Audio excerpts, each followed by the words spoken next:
ഒഡീഷയിലെ ജാലേശ്വറിൽ മലയാളി വൈദികരെയും കന്യാസ്ത്രീകളെയും ആക്രമിച്ച സംഭവത്തിൽ ബജ്രംഗ്ദൾ വാദങ്ങൾ പൊളിയുന്നു.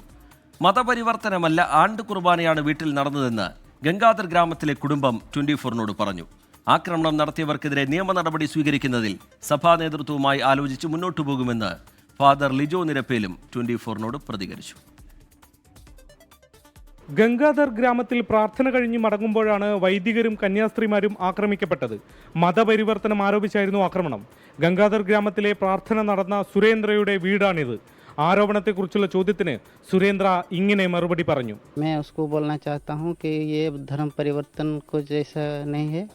ആണ്ട് കുർബാന കഴിഞ്ഞ് മടങ്ങിയ വൈദികരെ ആക്രമിക്കുന്ന വിവരമറിഞ്ഞ് കുടുംബം ഓടിയെത്തി.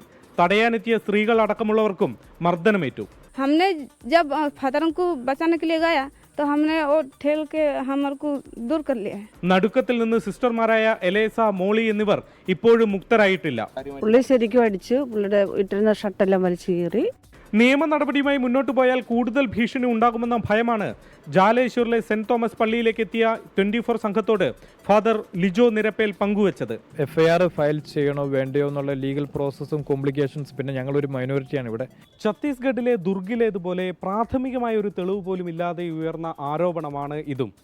ഭീഷണി നിലനിൽക്കുന്നതിനാൽ നിയമ നടപടികൾ കരുതലോടെ മതി എന്നതാണ് സഭാ നേതൃത്വത്തിന്റെ നിലപാട്. ഒഡീഷയിൽ നിന്നും വരുൺ വടശ്ശേരിക്കൊപ്പം ശ്രീനാഥ് ചന്ദ്രൻ, 24. ലോകത്തെവിടെയായാലും ഏത് സമയത്തും 24 വാർത്തകളും ഓഗ്മെന്റഡ് റിയാലിറ്റി പാക്കേജുകളും എക്സ്പ്ലെയിനറുകളും വിശദമായി കാണാൻ ഞങ്ങളുടെ യൂട്യൂബ് ചാനൽ നിങ്ങൾക്ക് സബ്സ്ക്രൈബ് ചെയ്യാം.